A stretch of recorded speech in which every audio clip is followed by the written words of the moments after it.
భారత ప్రజలమైన మేము భారతదేశాన్ని సర్వసత్తాక సామ్యవాద లౌకిక ప్రజాస్వామ్య గణతంత్ర రాజ్యంగా నిర్మించుకోవడానికి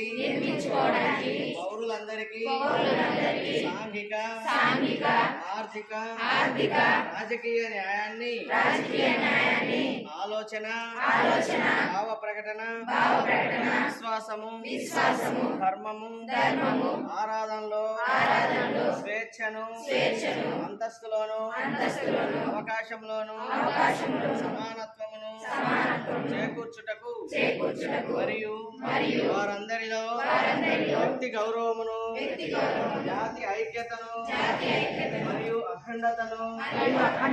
తప్పక సంరక్షిస్తూ సౌభ్రాతృత్వాన్ని పెంపొందించుటకు సత్యనిష్టాపూర్వకముగా తీర్మానించుకొని 26 నవంబర్ 1949 రాజ్యాంగ పరిషత్తులో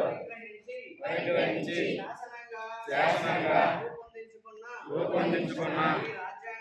ఈ రాజ్యాంగాన్ని మాకు మేము సమర్పించుకుంటున్నాము.